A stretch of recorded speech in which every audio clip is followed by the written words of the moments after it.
بسم اللہ الرحمن الرحیم۔ السلام علیکم ناظرین، محمد انس اسلامک سٹوری میں ہم آپ کو خوش آمدید کہتے ہیں۔ کوفیوں سے حر کا خطاب۔ حضرت امام حسین سے خطا معاف کروانے کے بعد حر فوراً میدان میں آ گیا اور پہلے نرم الفاظ میں کوفیوں سے کہا، اے لوگو، حسین جو 3 باتیں پیش کرتے ہیں ان میں سے کسی ایک کو تم کیوں نہیں منظور کر لیتے تاکہ خدا تعالیٰ تم کو ان کے ساتھ جنگ میں مبتلا ہونے سے بچا لے۔ کوفیوں نے کہا، ہمارا سپہ سالار عمر بن سعد موجود ہے، اس سے بات کرو۔ ابن سعد نے کہا، اگر مجھے اختیار ہوتا تو میں ضرور منظور کر لیتا۔ یہ سن کر حر کو غصہ آ گیا اور کہا، اے کوفہ والو، خدا تعالیٰ تم کو غرق کرے، تم نے نواسۂ رسول صلی اللہ علیہ وآلہ وسلم کو بلایا اور جب وہ آ گئے تو تم نے انہیں دشمن کے حوالے کر دیا۔ تم کہتے تھے کہ ہم ان پر یعنی اپنی جان قربان کریں گے، اور اب قتل کرنے کے لیے انہی پر حملہ کر رہے ہو۔ ان کو تم نے گرفتار کر لیا ہے، چاروں طرف سے ان کو گھیر لیا۔ تم نے ان پر خدا کی لمبی چوڑی زمین پر جدھر امان کا رستہ پائیں ادھر جانے سے روک دیا، اور اب وہ تمہارے ہاتھ قیدی کی طرح ہو گئے ہیں۔ تم نے ان کو اور ان کے اہل حرم کو، ان کے بچوں کو اور ان کے ساتھیوں کو دریائے فرات کے بہتے ہوئے پانی سے روک دیا، جسے یہودی، نصرانی، مجوسی تک پیتے ہیں، بلکہ کتے اور سور بھی اس میں سے لوٹتے ہیں۔ تم نے رسول خدا صلی اللہ علیہ وآلہ وسلم کے بعد ان کی اولاد کے ساتھ کیسا سلوک کیا ہے؟ اگر تم اسی دم توبہ نہیں کرو گے اور اپنے ارادے سے باز نہیں آؤ گے تو قیامت کے دن خدا تعالیٰ تمہیں بھی پیاس سے تڑپائے گا۔ کوفیوں کے پاس چونکہ اس قدر تقریر کا کوئی جواب نہ تھا، اسی لیے وہ حر بن تیر پر برسانے لگے۔ حر نے یہ دیکھا تو تقریر بند کر دی، اور چونکہ ابھی باقاعدہ جنگ شروع نہیں ہوئی تھی اس لیے وہ واپس آ کر امام حسین کے پاس کھڑے ہو گئے۔ جنگ کا آزار حر کے واپس آنے کے بعد عمر بن سعد فوج کو آگے بڑھایا اور اپنے غلام زبید کو، جو علم برادر لشکر تھا، آواز دی کہ جھنڈا میرے قریب لاؤ۔ وہ اس کے پاس آ کر کھڑا ہو گیا۔ ابن سعد نے کہا، کمان میں تیر جوڑ کر حسینی لشکر کی طرف پھینکا اور اپنی فوج کو پکار کر کہا کہ گواہ رہنا کہ سب سے پہلا تیر میں نے مارا ہے۔ سپہ سالار نے ان الفاظ کو سن کر لشکر میں جوش و خروش پیدا ہو گیا تو وہ بھی تیر برسانے لگے۔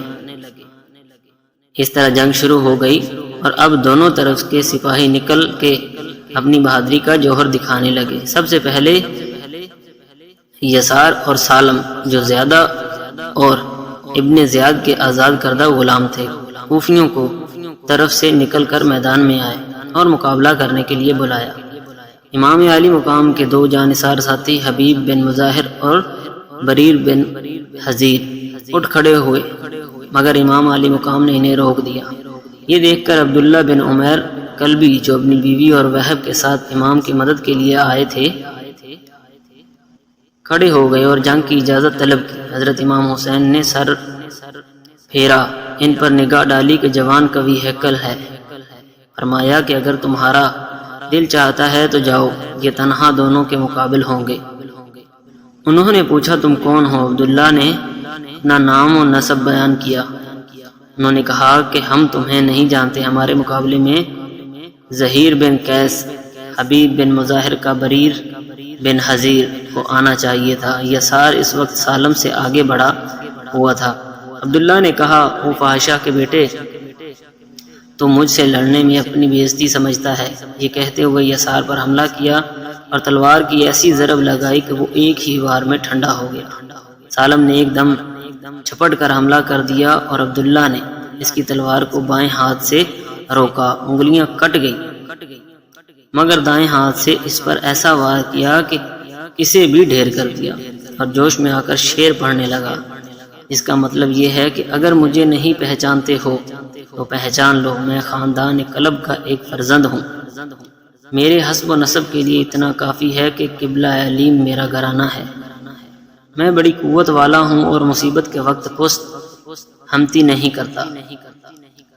عبداللہ کی بیوی کو اپنے شوہر کی بہادری دیکھ کر جوش آ گیا اور خیمے کے چوب ہاتھ میں لی اور آگے بڑھ کے کہا، میرے ماں باپ تم پر قربان، نواسہ رسول صلی اللہ علیہ وآلہ وسلم کی طرف سے لڑتے جاؤ۔ وہ اپنی بیوی کے پاس آئے اور چاہا کہ انہیں خیمے میں پہنچا دیں، مگر وہ ماننے والی نہیں تھی۔ عبداللہ کے ایک ہاتھ میں تلوار تھی جس میں سے دشمن کا خون ٹپک رہا تھا، اور دوسرے ہاتھ کی انگلیاں کٹ گئی تھیں جس سے لہو بہہ رہا تھا۔